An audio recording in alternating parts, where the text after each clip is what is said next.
Après l'audit du fichier électoral par la Fédération allemande, place au comité de suivi. C'était ce matin sous la présence de plusieurs acteurs politiques et des membres de la société civile.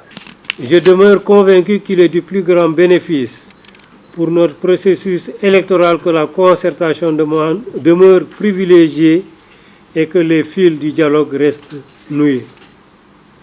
Aussi, ai-je adhéré à l'idée de mettre en place un comité de suivi des recommandations issues de l'audit du fichier électoral. Ce cadre, à l'image du comité de veille et de suivi des recommandations issues de la mission d'audit de 2010, se veut un espace de dialogue, mais aussi de propositions en vue d'une supervision optimale de l'application des conclusions des experts commis par cet audit. Je demeure persuadé que la conjonction de vos expertises permettra un suivi efficace des recommandations de l'audit dans l'unique but de parfaire le fichier électoral sur certains de ses aspects.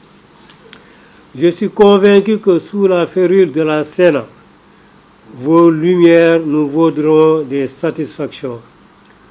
Aussi, n'ai-je point de doute quant à l'issue heureuse de ce nouveau cheminement que nous entreprenons ensemble en étant toujours tendus vers le même objectif, celui de construire des consensus forts de manière à élargir les bases de notre démocratie.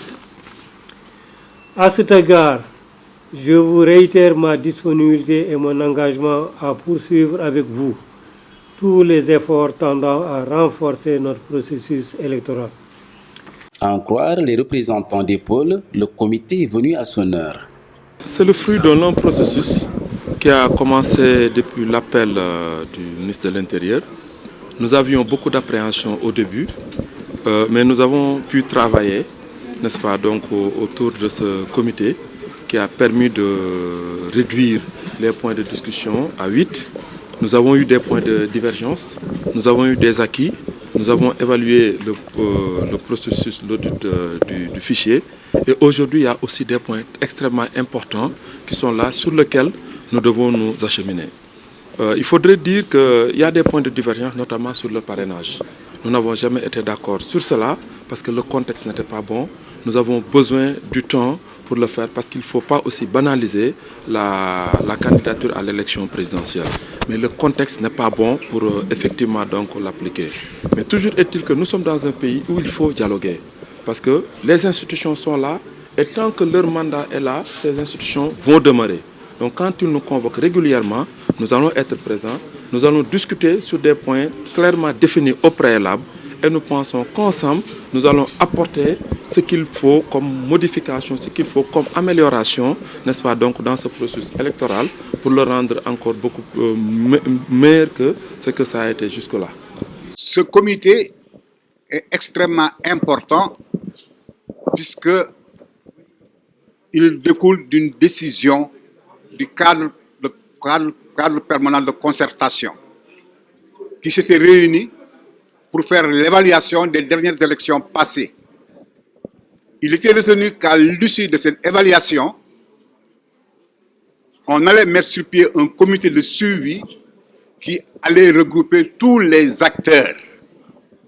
Ça veut dire que donc, ce comité de suivi est très important parce que jusqu'aux élections, c'est ce comité qui va suivre toutes les autres étapes du processus électoral. On vient de terminer la phase d'inscription sur les listes électorales. D'autres phases très importantes vont suivre.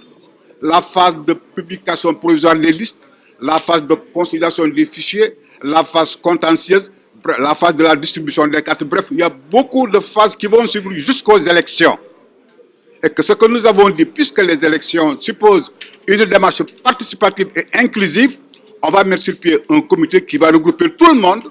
Chacun va avoir un droit de regard sur ce que fait le comité. Et c'est le comité qui va faire la surveillance collective. C'est une surveillance collective. Qui, pour piloter ce nouveau comité, la Sénat est en ligne de mire.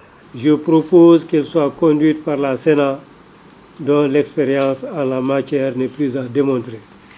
Mais c'est normal, nous avions, nous, pôle de l'opposition principalement, proposé que la Sénat ne dirige pas les travaux donc, des concertations. Pour la première fois, nous l'avons obtenu et ça a été dirigé par l'ambassadeur Seydou Nourouba. Donc aujourd'hui, pour ce processus, la Sénat est une institution qui mérite d'être améliorée, qui a des pouvoirs qu'il ne parvient pas à appliquer. Mais tout cela, n'est-ce pas, donc durant ces travaux, nous aurons l'occasion de proposer les améliorations nécessaires pour qu'ensemble, nous puissions effectivement lui permettre de jouer pleinement son rôle et que nous puissions avoir des élections transparentes, des élections crédibles, que ce pays-là puisse continuer à travailler comme cela se doit. Le comité de suivi et de recommandation peut-il assurer la cohésion sociale entre les différents acteurs politiques d'ici à la présidentielle de février 2019? La réponse dans quelques mois.